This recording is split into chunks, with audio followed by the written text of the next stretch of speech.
Good afternoon and very welcome to this ceremony, the promotion of our candidate Thomas Tops. We are so glad that we are all here in the Zoom session, those who are going to pose the questions, but also all those who are following us in the live stream.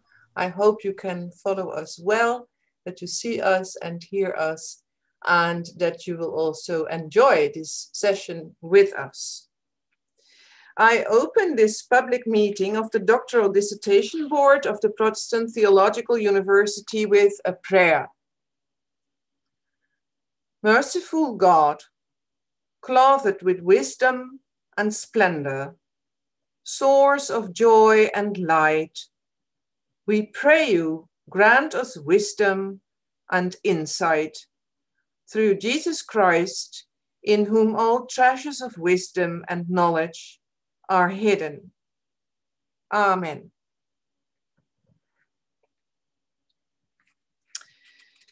The Doctoral Dissertation Board grants you, Thomas Tops, the opportunity to defend your doctoral thesis with the accompanying propositions in this public ceremony. I invite the first opponent, Professor Susanne Luther, who is Professor of New Testament in Göttingen, to lead off the discussion. Please, it's up to you. Thank you very much. Esteemed candidate, I enjoyed very much reading your doctoral dissertation, and my question relates to your thesis number 7, where you say Johannine language generates ambiguity and multiplicity to communicate harsh truths. In your dissertation, you examined this relation between aletheia, parოιμία, and παρρησία, but on the narrative level. And I was wondering how you see that on the compositional level. So the gospel has this clear claim to communicate the truth. And for instance, in 2024 and 25, we read this claim that the author actually wrote down the truth. So how would you describe this relationship between aletheia, parоιμία, and παρρησία on this meta level of testimony and composition?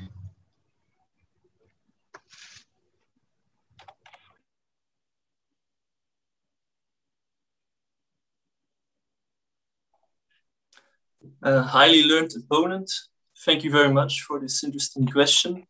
I think when we talk about the compositional level, there is this intriguing aspect in John that you have repetition, variation, and elaboration. Is that you? If I understand your question correctly, you're interested in how the different parts of the gospel, how just formally, how we can say something about this, how these different parts relate to one another in relation to my study of the terms παροιμία and παρρησία, or? Yeah, but also how ambiguity and multiplicity relate to this concept of truth. Like not only on the narrative level, but also on this level of the gospel claim. The whole gospel claims to communicate truth. Well, my hypothesis is that παρρησία, which relates to aletheia, speaking the truth boldly. In John, the Johannine Jesus speaks both παρρησία, παρρησίαι in the dative, and παροιμίαι. So there is a combination of obscuring and revealing. With regard to the audience and its composition, I think that on the level of the addressees of the gospel, the most important thing is that that on a narrative level, the readers can identify themselves with the main characters. For instance, the Jews with hoi daioi, the Jesus followers with hoi matetai, etc., etc. So there is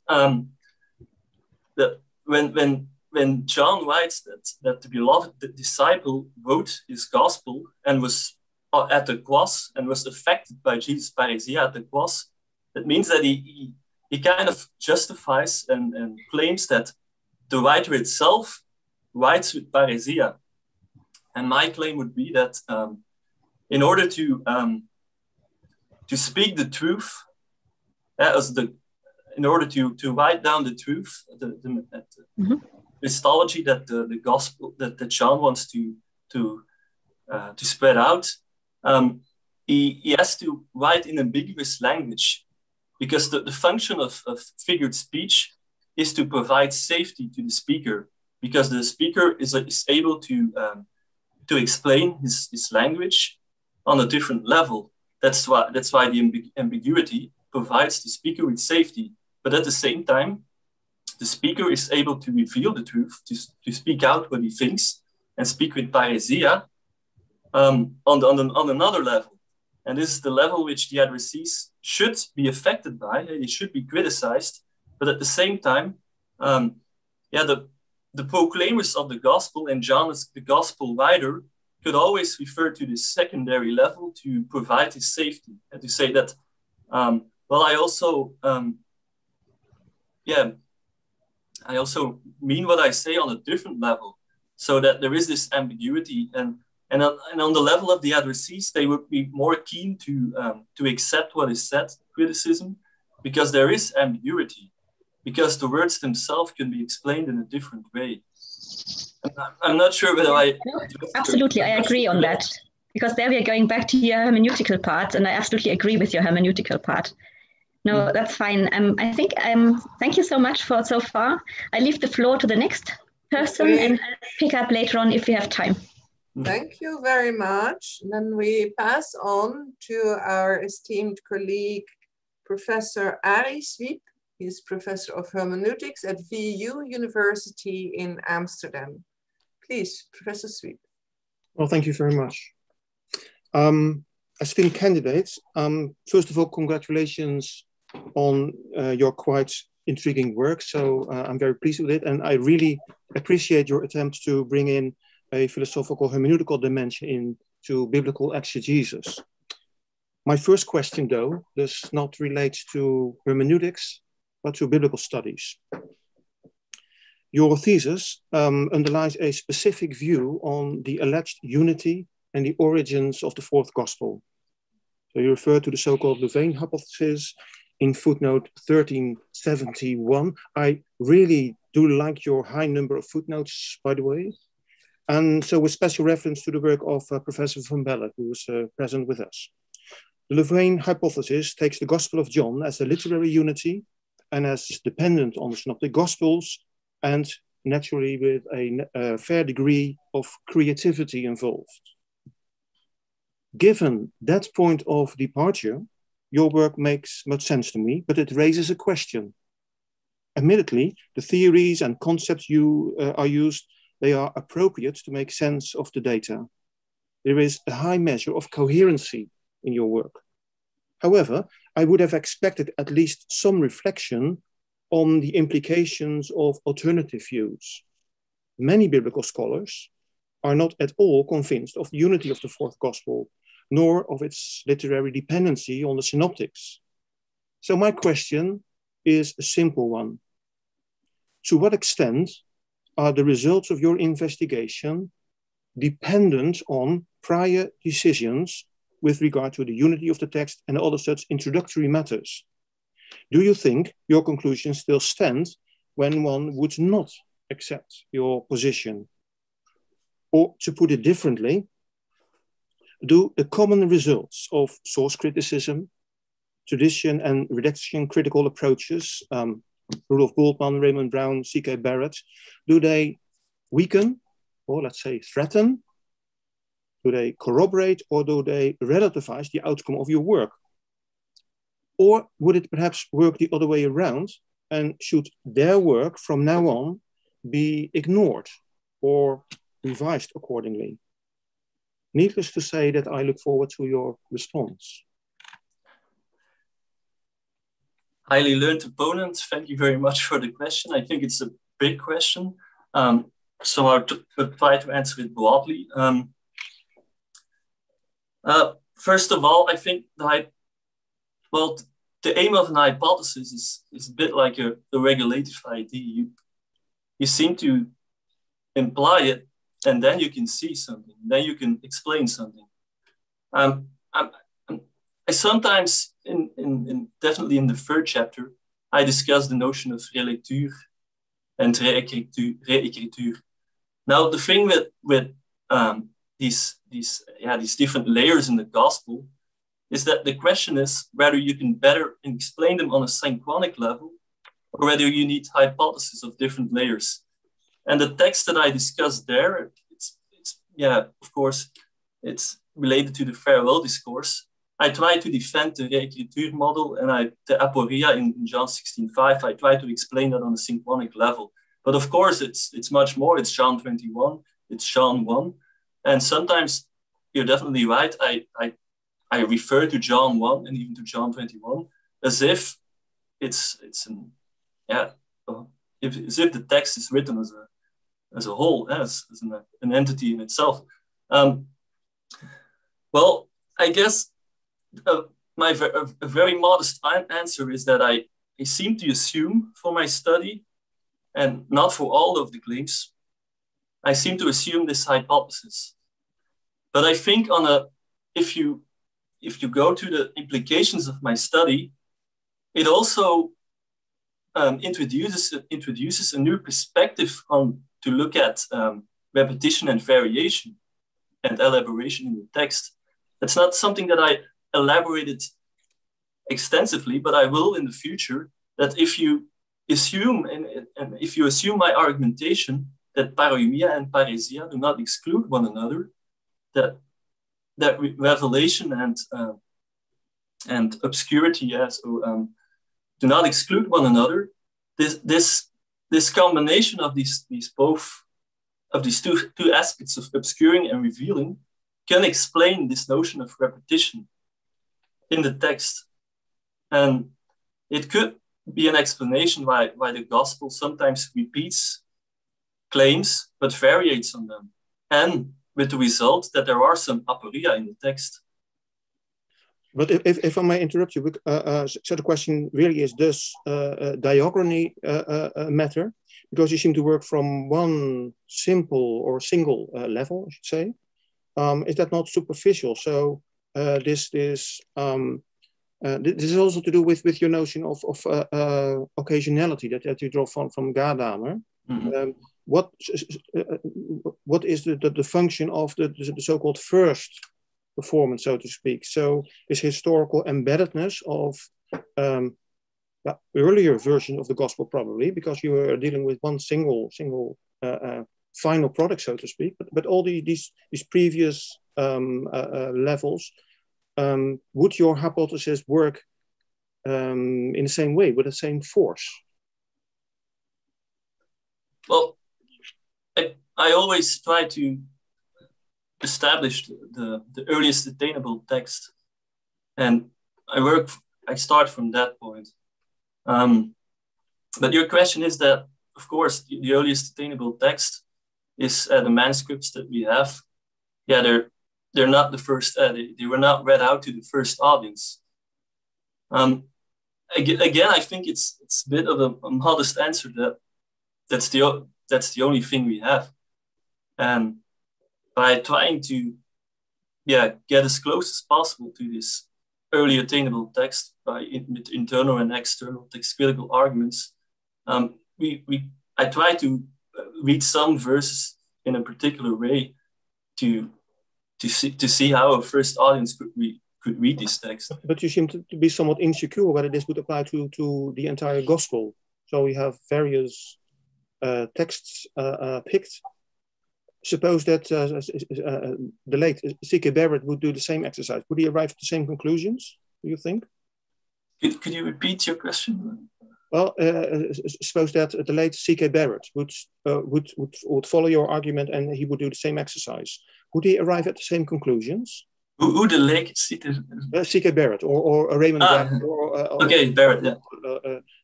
Classical scholars. Well, Well, I don't refer to John 21 that much, or it's not John... only John 21, so it's also throughout the gospel as a whole that these tradition redactional questions are an issue. Well, I'm not sure. I guess if you take on, if you use a different hypothesis as a starting point to read the text, you of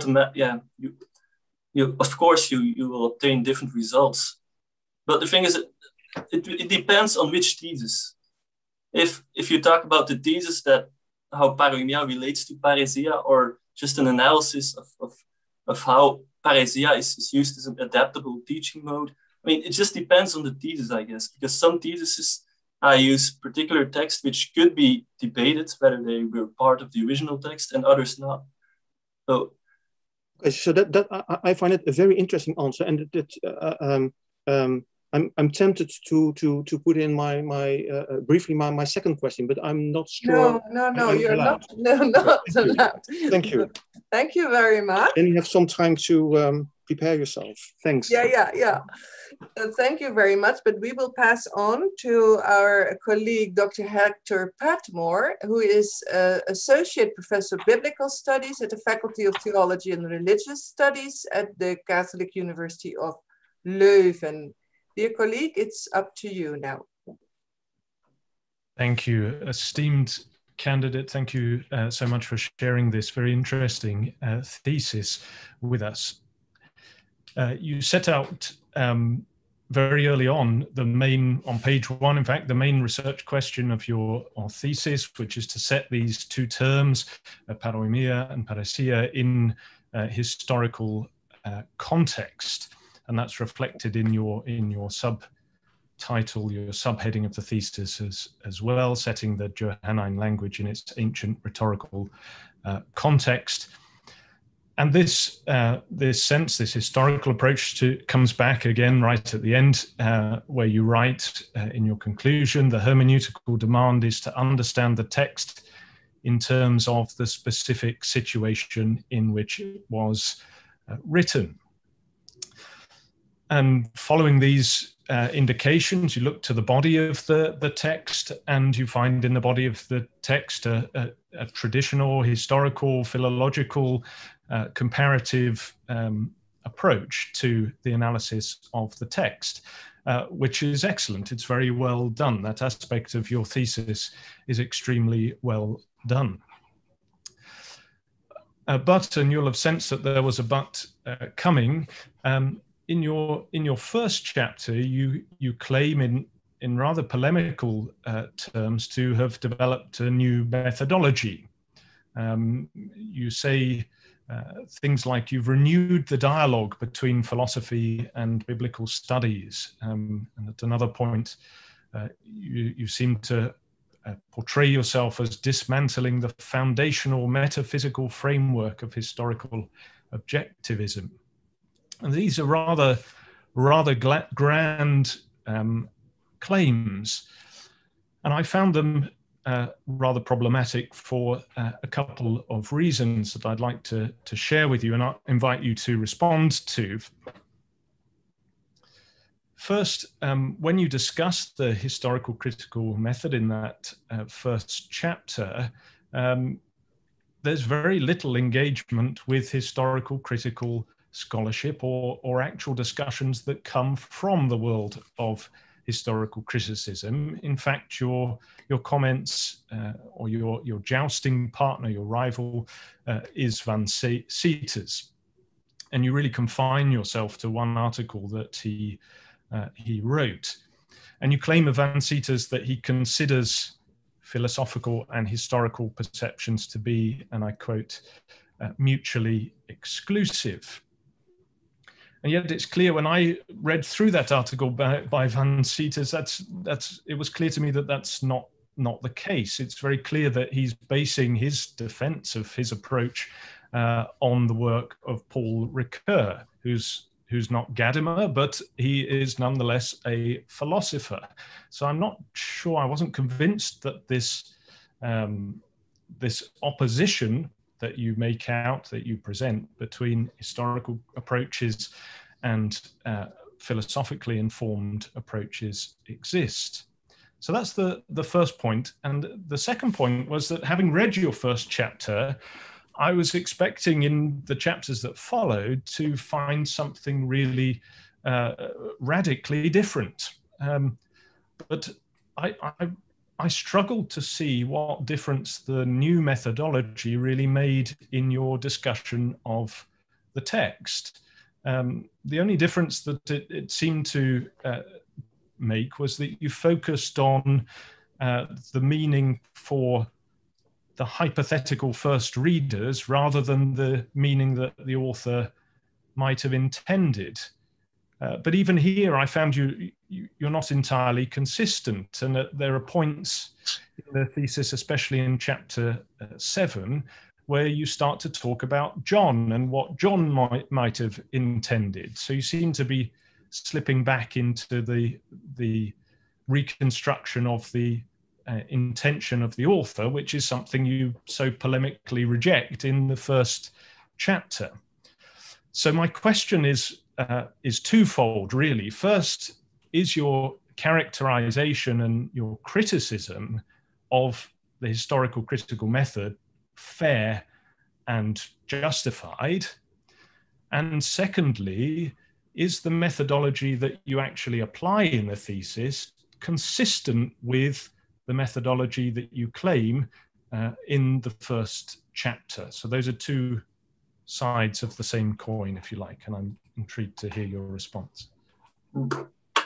Thank you very much, highly learned opponent. Well, I think it's a very thorough question. Well, the thing is that the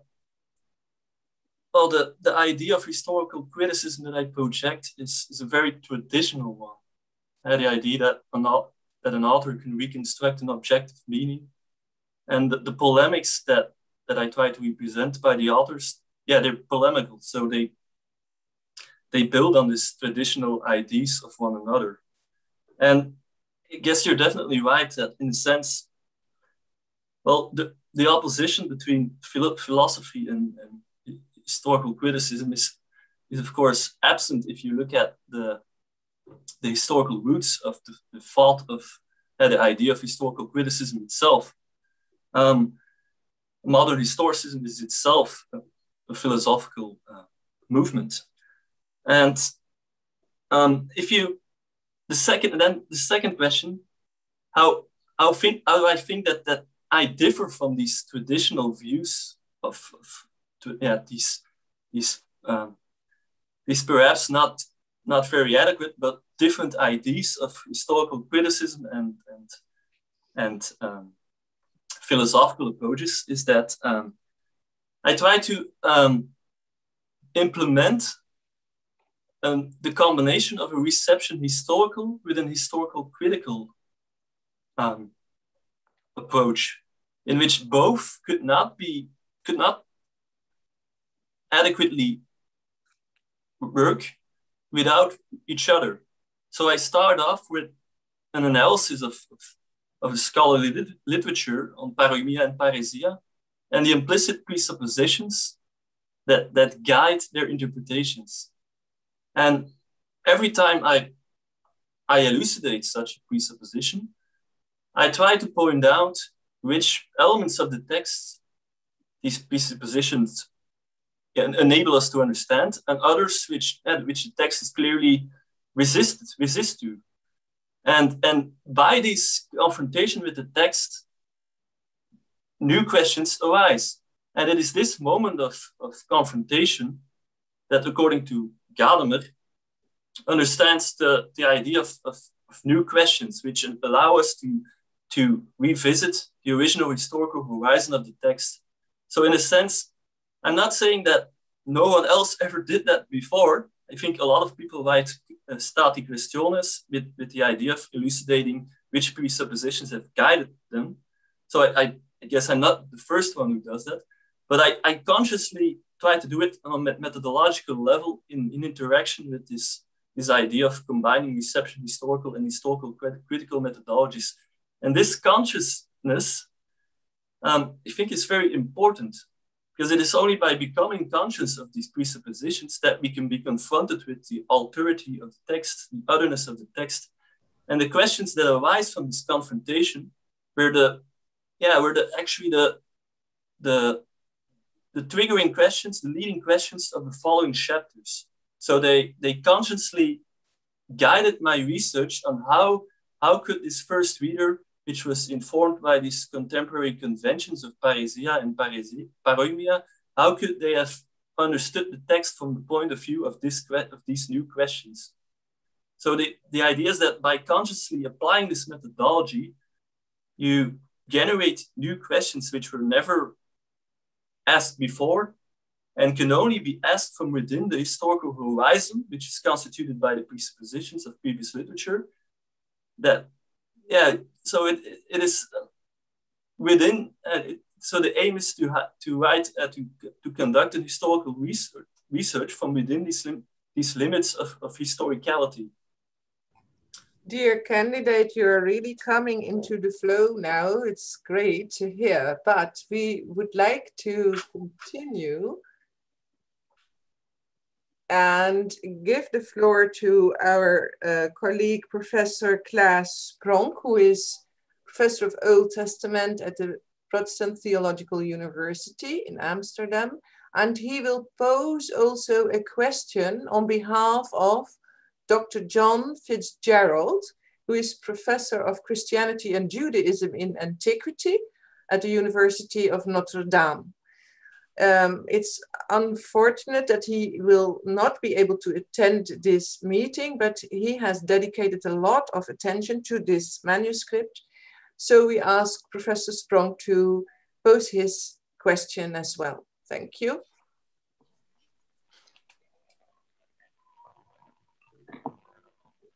Okay, thank you. It's an honor for me to also pose the question sent to us by colleague John Fitzgerald. In his mail, he also offered his congratulations to the PTHU and hereby also to you for producing such a fine young scholar as Thomas Topps. In his judgment, Thomas wrote an excellent dissertation and is to be heartily congratulated. His question, you argue in chapter 8 that Jesus' parrhesia brings about the salvation of the recalcitrant cosmos through the Paracletes elenchos. While that may have been the hope of the theologian to whom we owe the fourth gospel, does the history of the Johannine community support such a claim?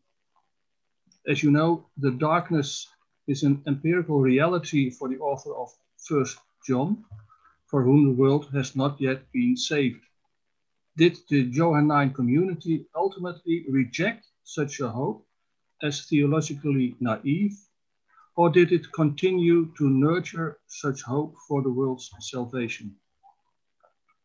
That's the question of John Fitzgerald to you, dear candidate. Highly learned opponent. Thank you very much for the question. An intriguing one. Of course, it relates to the question how the authorship and the addressees of the Johannine letters relate to the Gospel of John. I mean, there are just as much of hypotheses to fill this in, to answer this question as there are logical possibilities. First of all, I'm not an expert on Johannine letters either. So the thing is that if you look at John, and if you presuppose that the elenchos, what I did in my study is reconstruct how parrhesia and elenchos, how in contemporary literature that it was always produced the effect of shame and repentance.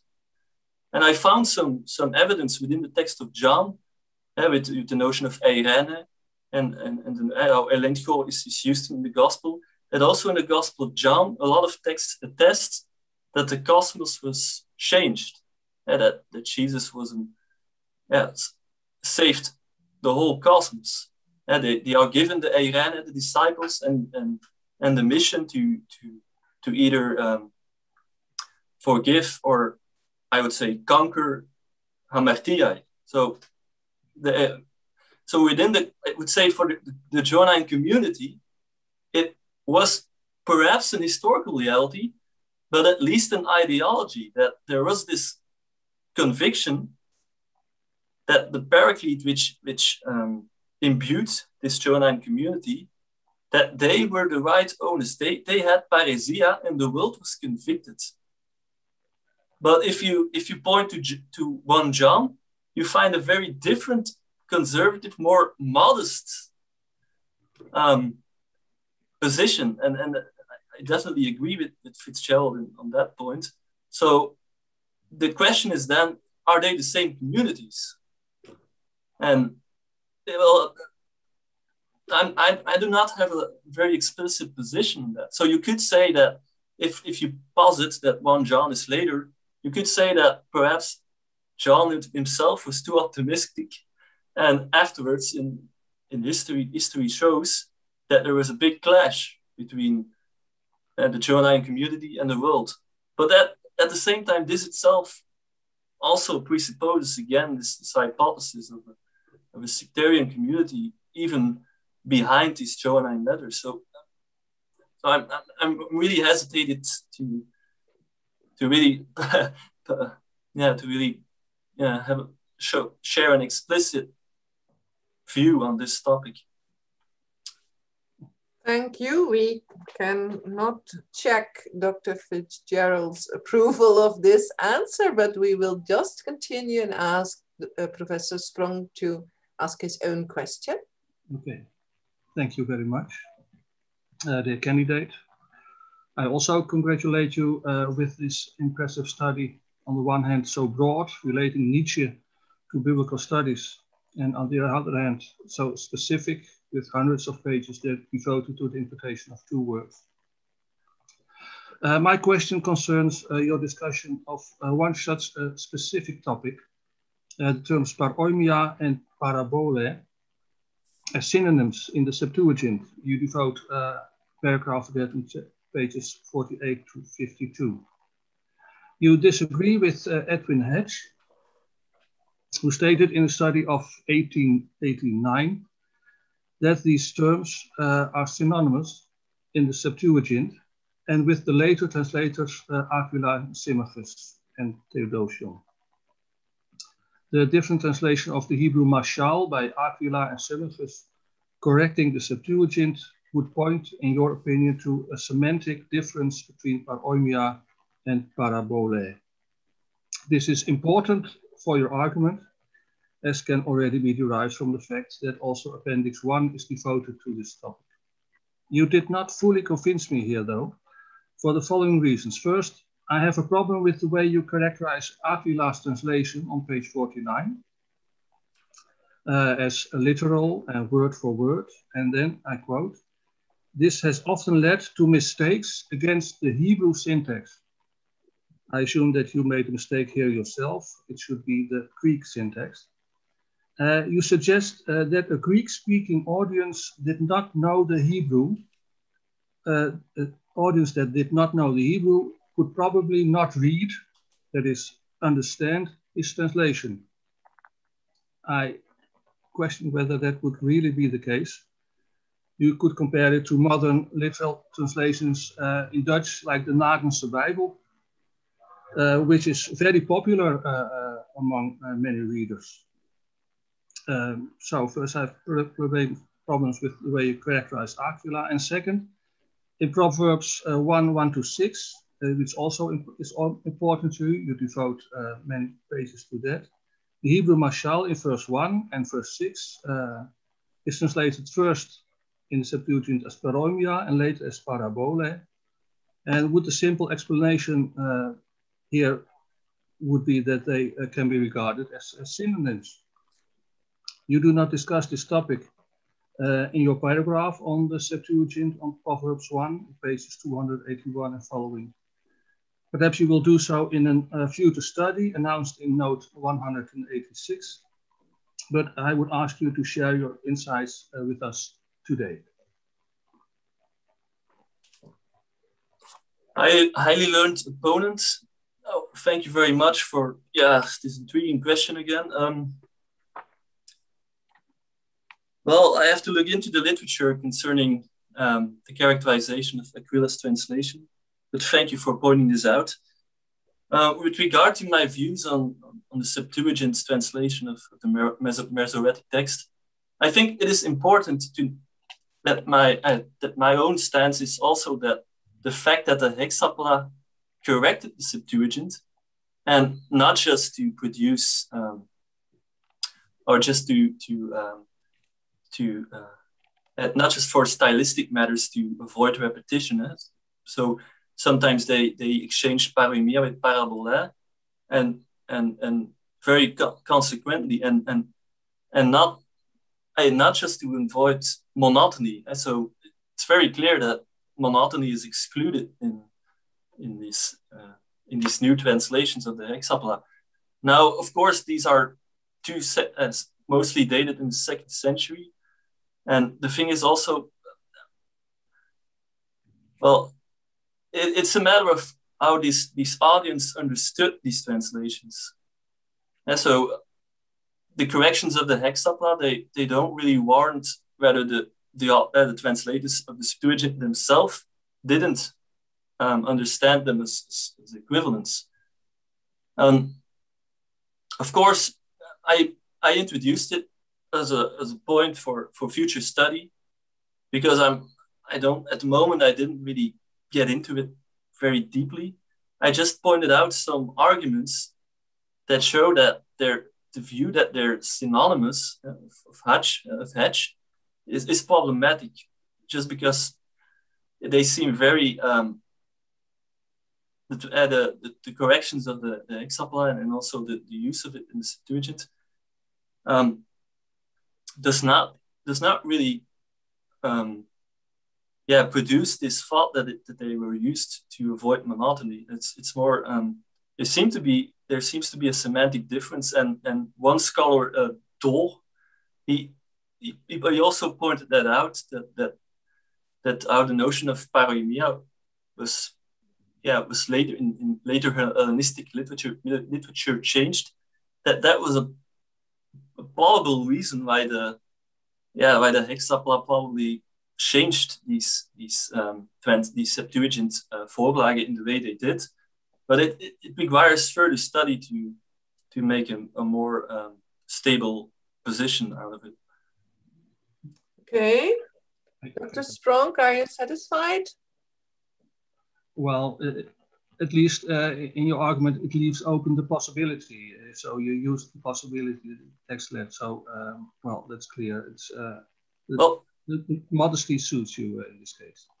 Well, in a thing, it's also, the problem is that semantic equivalence, well, if you talk about synonyms, παροιμία and παραβολέ, even in figured, the theory of ancient figured speech, they seem to make a distinction between a lot of forms of figured speech, in rhetorics, etc.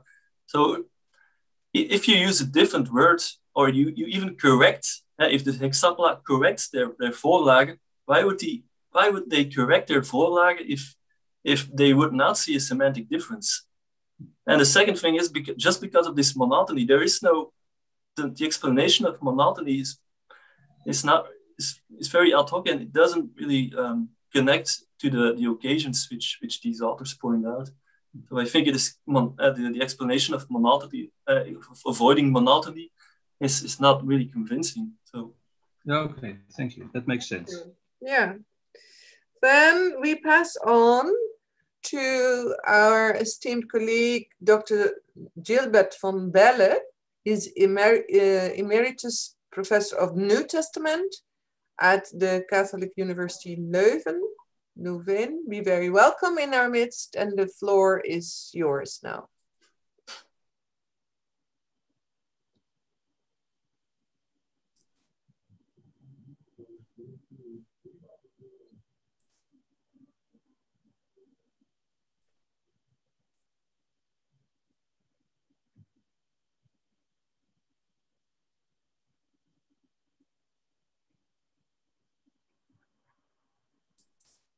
Do you hear me for a moment? Yes, we hear you. Okay.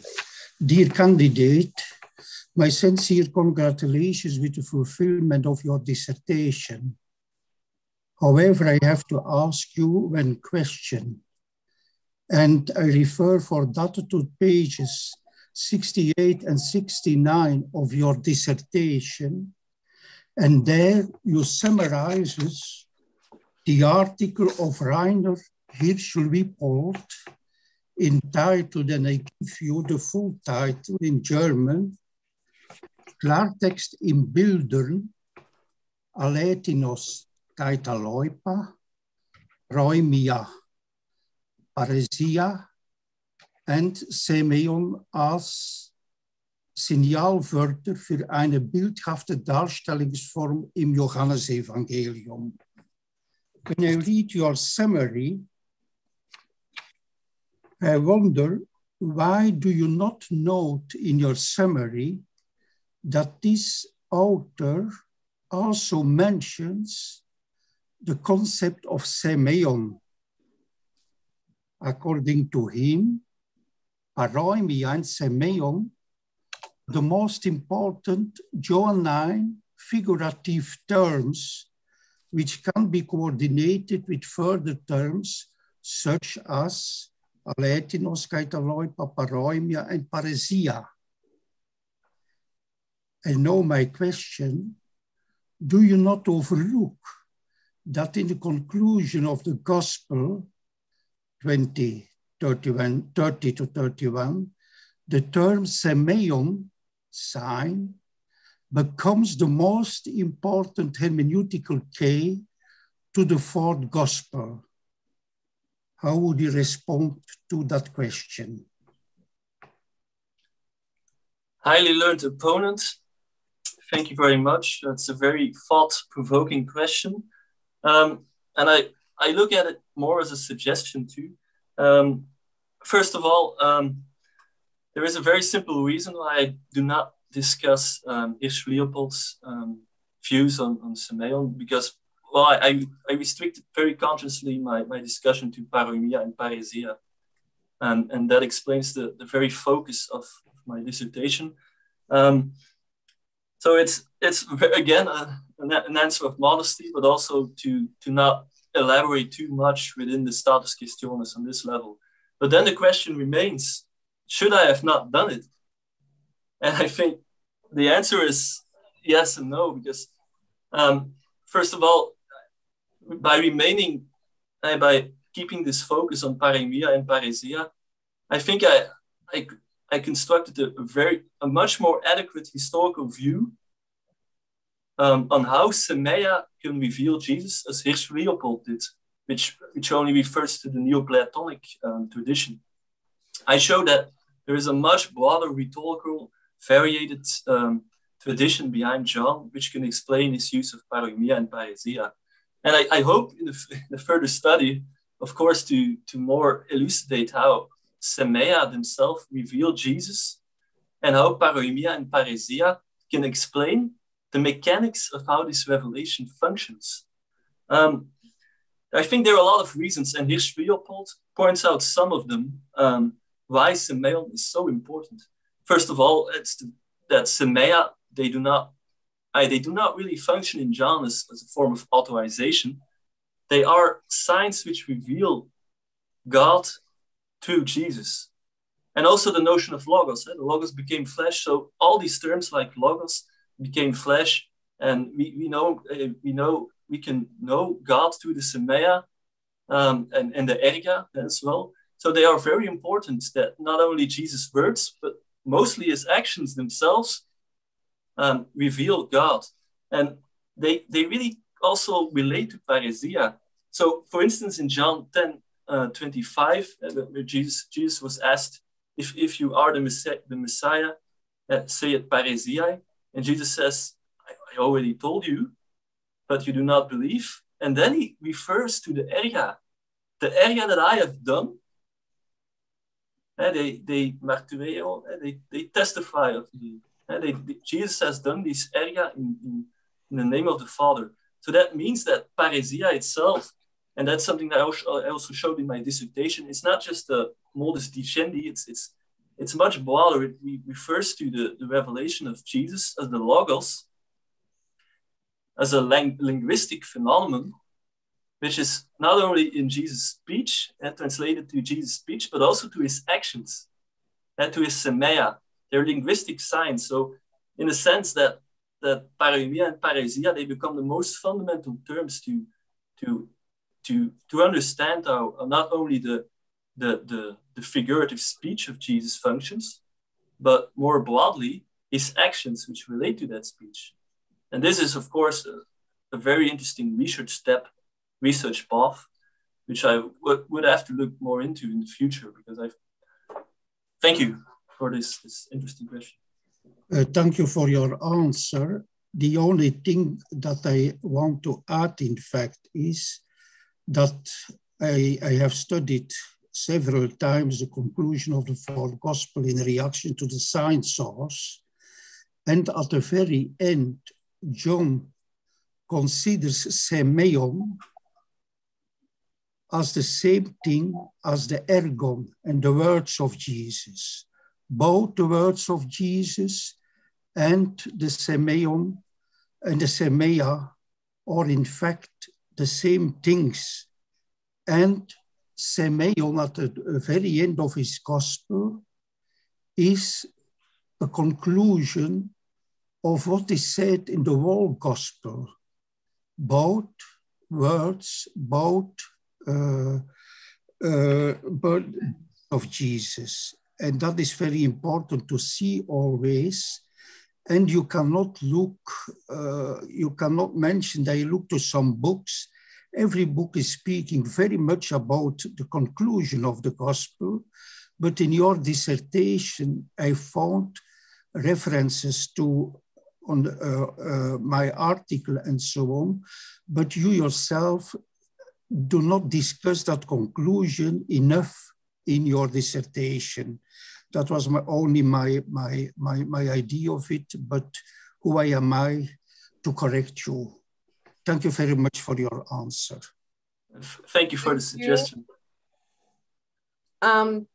Taking the risk that perhaps the next question will be broken off, I still would like to invite our Professor Susanne Luther to pose her second question. Thank you very much. I pose it very quickly then. I would like to pick up on this. You mentioned the addressees and the audience of that book when you answered my first question. And on page 310 and 311 of your dissertation, you talk about the audience and you say that the language does not let us presume that the gospel was only intended for a sect, for an inside group, but it was also to be understood by outsiders. And I was wondering whether you mean with that actually we are not going to talk about a Johannine group anymore, but rather assume that the entire gospel is written for the entire ancient world. So do you go back to this theory of Borkham, or what is your take on it? Well,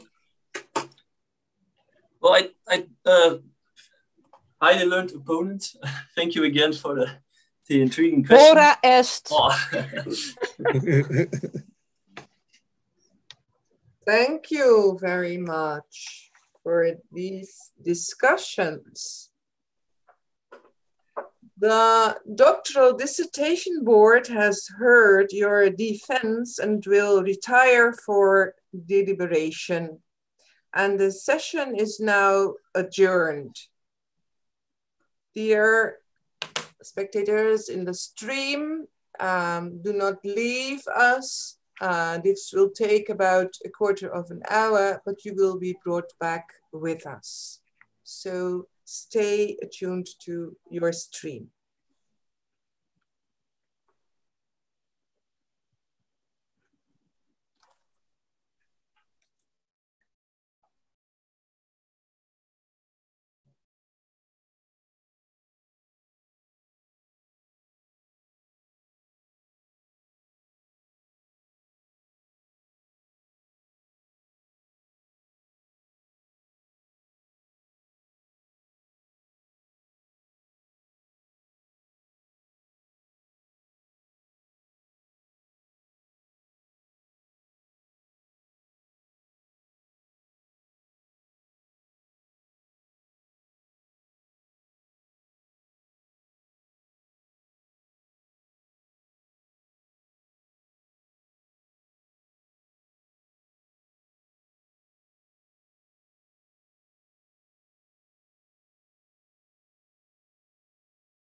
Recording in progress.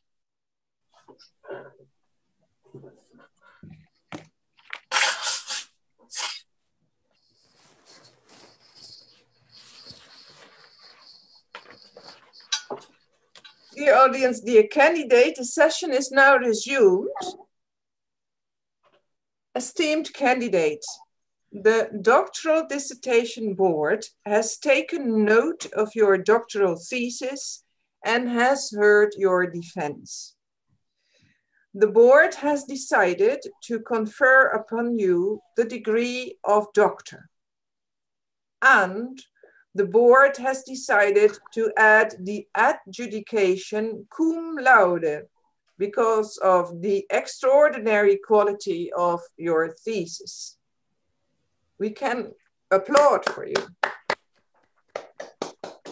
The pity that you cannot hear the loud applause all in the country and all in Europe. Thank you very much. I now ask the thesis supervisor, Professor Dr. Annette Mertz, to bestow this dignity on you in the customary manner. By the power vested in us by law, and in accordance with the decision of the Doctoral Dissertation Board here present, I confer on you, Thomas Dobbs, the degree of doctor, including all rights and duties associated with this by law and custom with regard to science, church, and society. As evidence of this, I present to you the degree certificate signed by the rector and thesis supervisor and bearing the seal of the university. This is a joint degree awarded for a jointly supervised research project between the Protestant Theological University and the KU Leuven. And therefore, I also invite Professor Raymond Bieringer to also confer this degree upon the candidate. Examination for the degree of Doctor in Theology of the Faculty of Theology and Religious Studies, Catholic University of Leuven, KU Leuven, in joint degree with the Protestantse Theologische Universität. Thomas Dobbs has defended a dissertation for the degree of Doctor in Theology entitled A Historical-Hermeneutical Study of Paroimia and Parrisia in the Gospel of John, a contribution to the interpretation of Johannine language in its ancient rhetorical context. Having deliberated, the Board of Examiners has come to the following decision. Thomas Dobbs has completed the examination successfully and is therefore granted the degree of Doctor in Theology. At the close of this defense, may I express my sincere congratulations to Thomas Dobbs. Thank you so very much, Professor Bieringer.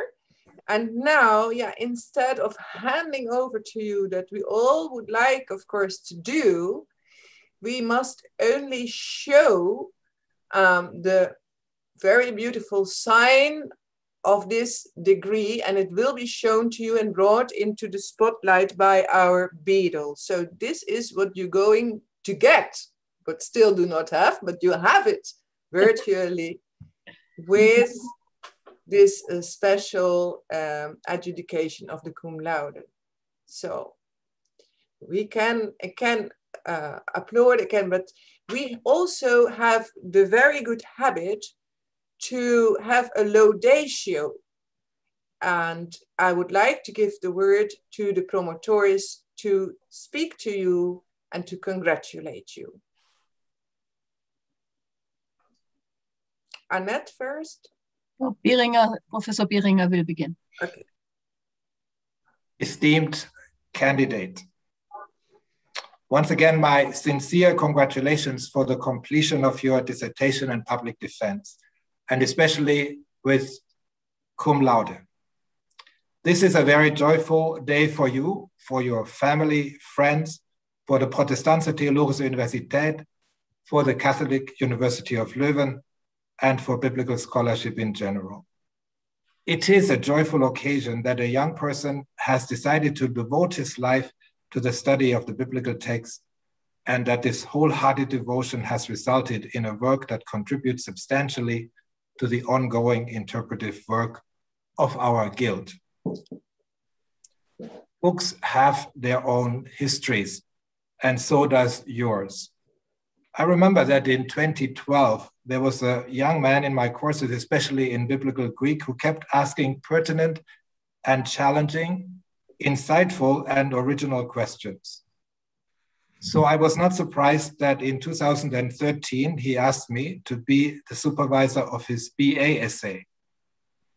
This was followed by 2 MA theses in which he laid the foundation of his doctoral research. It was obvious that he was capable of doctoral studies. So I was very pleased when the Protestantse Theologische Universität offered him the opportunity to do doctoral research. As he wished to continue to cooperate the cooperation with me, I was also very happy that it was possible to set up a co-tutelle agreement between our 2 institutions. I would like to express my sincere gratitude to all who have made this possible. On the Leuven side, especially our Vice Dean for Research, Professor Dr. Johann Lehmanns. Your dissertation, esteemed candidate, is excellent exegetical work that you can be proud of and that I am proud of as one of your supervisors. It is a complex and challenging work that requires a lot from its reader. The text was crafted in extended and deeply engaged discussions with your promoters for a long period of time. When you came to Leuven to study, you had already completed an MA in philosophy at the University of Antwerp. You brought your philosophical learning to exegesis and confronted it with the historical focus of biblical studies. The result is your Historical-Hermeneutical Study. Your major contribution that will have lasting effect on scholarship, in my opinion, is your main thesis, namely that in the Gospel of John, parrησία and παροιμία, so-called plain and so-called figurative language, are not opposed to one another, but creatively interact with one another, so that Johannine language reveals and conceals at the same time. In the course of your work, you offer alternative interpretations to many established positions in Johannine scholarship. In all these years, I have come to develop a deep respect for the seriousness of your questioning, the authenticity of your commitment to research, and your capacity to work incredibly hard. I express my hope that your work will be published soon, and others may benefit from your insights and enter into dialogue with the challenges you present to contemporary Johannine studies. Het was een eer en een genoegen om de voorbije jaren met u te mogen samenwerken. Ik heb veel bijgeleerd in het leerproces. Eveneens zou ik collega Annette Merz van harte willen bedanken voor de aangename samenwerking. Ik zou ook graag collega John Fitzgerald van Notre Dame University USA willen bedanken voor het mogelijk maken van een studieverblijf voor de kandidaat. Ik ben fier dat deze kandidaat tot dit mooie resultaat cum laude gekomen is en dat ik hem mede heb mogen begeleiden. Ik sluit mijn laudatio af met de laatste zin van dit doctoraat. Doordat alle verstaan mede bepaald is door onze geschichtlichkeit, is de taak van interpretatie nooit volbracht. Dank u. Thank you so very much. And Annette, would you like to add some words? Geachte Dr. Tops, zeer geleerde heer, beste Thomas. Ook voor mij is het een vreugde en een eer om jou vandaag te mogen feliciteren met het behalen van de graad van dokter en je mogen toe te spreken bij deze gelegenheid. Ik doe het in het Nederlands, de taal waarin wij met elkaar de afgelopen 4 jaar hebben gecommuniceerd. Jij met een dik Belgisch en ik met een zo mogelijk nog dikker Duits accent. Allebei gastvrij ontvangen door onze Nederlandse collega's aan de PTHU. Jij bent mijn eerste promovendus die aan de PTHU zijn dokterspul in ontvangst mag nemen. En ik kijk graag terug op de jaren die wij samen in Groningen hebben mogen doorbrengen. Ik kende je niet toen je bij mij solliciteerde op een AJO-plek aan de PTHU, maar jouw promotievoorstel, dat vandaag dus als voltooid mag gelden en met een cum laude is bekroond, was toen al zo overtuigend dat ik niet lang aarzelde om jou aan de top van mijn lijst te zetten en warm aan te bevelen. De collega's van de commissie Wetenschapsbeoefening waren ook snel overtuigd en vandaag is dit hoofdstuk van je nog jonge leven tot afsluiting gekomen. We maken het niet vaak mee dat een promovendus zijn proefschrift binnen de aanstellingsperiode indient en ook nog tijd vindt om een postdoc-project te schrijven en in te dienen. Jou is dat gelukt en dat past bij jouw toegewijdheid aan de wetenschap en jouw onuitputbare werklust en concentratievermogen. Collega Bieringer noemde dat al. Eens in zoveel tijd moest ik met de rector de voortgang van mijn promovendi bespreken. Iedereen vulde dan een formulier in, waar ook een categorie was hoeveel dagen je werkte. 4 of 5 dagen stond daar meestal, want Nederlandse promovendi werken soms deeltijd. Jij vulde de eerste keer in 7 dagen. En dat was geen opschepperij. Zo ben je gewoon. Vakantie staat niet vaak op je agenda. Daarom was ik wel erg blij verrast toen ik jou opeens hoorde zeggen dat je met Nele, toen nog masterstudenten in Groningen, nu promovenda in Göttingen en als jouw paranumf naast jou aanwezig, een weekje weg was geweest, kamperen aan de kust van België. Ook leuk om te verklappen hoe jullie elkaar wat beter hebben leren kennen. Bij de uitgebreide lunches op de PTHU in Groningen, waar jullie onder het eten elkaar hielpen om elkaars taal beter te leren. Want je kan tijd natuurlijk niet zomaar laten vergaan zonder iets te doen.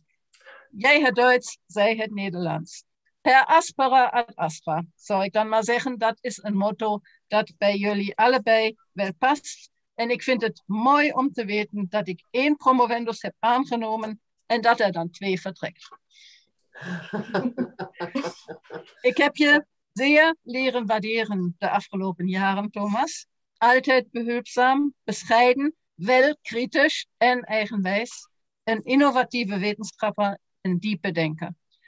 Op de een of andere manier lukte het je altijd om bij Nietzsche of bij Gadamer uit te komen als je de kans kreeg om ergens over je mening te geven. Ik zal dat missen, dat weet ik nu al. Maar jij schrijft zo veel en zo snel dat ik niet bang ben. Ik zal het wel te lezen krijgen. Bij het maken van het onderwijsprogramma voor volgend academisch jaar miste ik je nu al. Je hebt meer dan een promovendus verplicht is te doen, meegewerkt in het onderwijs. Namens de studenten en namens de PTHU wil ik je ook hiervoor vandaag hartelijk bedanken. Beste Thomas, je gaat een periode tegemoet die best spannend is. Je hebt grote plannen voor de postdocfase, maar je bent nog op zoek naar een werkgever hiervoor. Ik ben geen profeet, maar ik wil toch een voorspelling wagen. Want we weten dat dit soort voorspellingen dan ook vaak uitkomen. Dat het zal gaan zoals het 4 jaar geleden is gegaan. Jouw voorstel is gewoon zo goed dat vroeger of later je een plaats zal vinden waar je verder kan bloeien als wetenschapper en als mens. Hiervoor wens ik je van harte geluk en zegen. Proficiat. Dank u wel.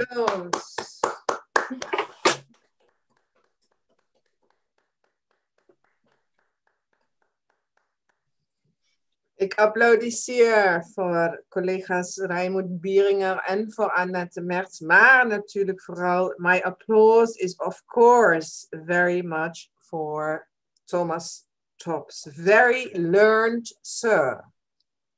Very learned sir. On behalf of the Doctoral Dissertation Board of both universities, of course, I congratulate you on the dignity that you have acquired today. Thank you so much. Thank you. So now we have come at the end of this ceremony, and I will close this session with the doxology.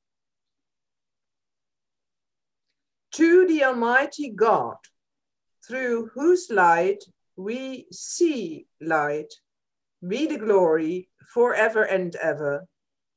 Through Jesus